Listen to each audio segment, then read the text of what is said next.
வணக்கம். உண்மை செய்திகளுக்கு உங்களை வரவேற்கிறோம். நெல்லை மேலப்பாளையத்தில் தக்வா ஜமாத் மற்றும் ஹிஜ்ரி கமிட்டி ஆஃப் இந்தியா சார்பில் ரம்ஜான் பண்டிகை சிறப்பு தொழுகை பஜார் திடலில் நடந்தது. இதில் திரளான முஸ்லிம்கள் கலந்து கொண்டனர். முஸ்லிம்களின் முக்கிய பண்டிகையாக கொண்டாடப்படுவது ஈகை திருநாளான ரம்ஜான் பண்டிகையாகும். ரமலான் மாதத்தில் 30 நாட்கள் இஸ்லாமியர்கள் நோன்பு கடைபிடிப்பது 5 கோட்பாடுகளில் ஒன்றாகும். கடந்த ஒரு மாத காலம் இஸ்லாமிய மக்கள் நோன்பு கடைபிடித்து வந்தனர். இதைத் தொடர்ந்து ரம்ஜான் பண்டிகையான நோன்பு பெருநாள் கொண்டாடப்படுகிறது. அதன் அடிப்படையில் மேலப்பாளையம் பஜார் திடலில் ரம்ஜான் பண்டிகை சிறப்பு தொழுகையை மௌலவி மீரான் தாவூதி நடத்தினார். தொடர்ந்து அவர் நோன்பு பெருநாள் உரை நிகழ்த்தினார்.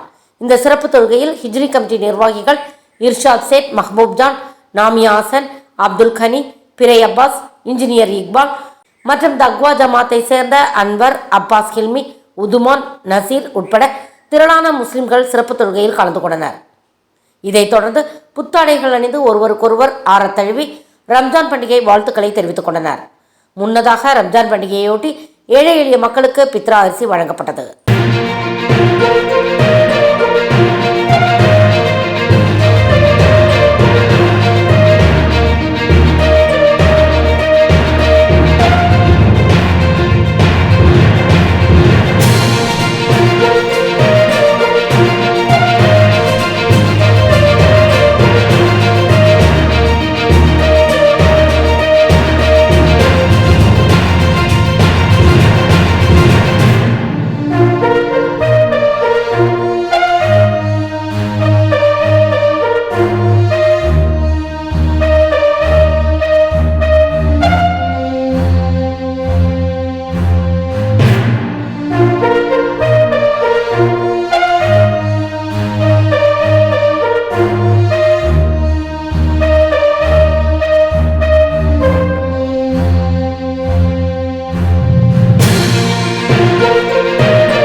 ஃபார் வாட்சிங் உண்மை செய்திகள்.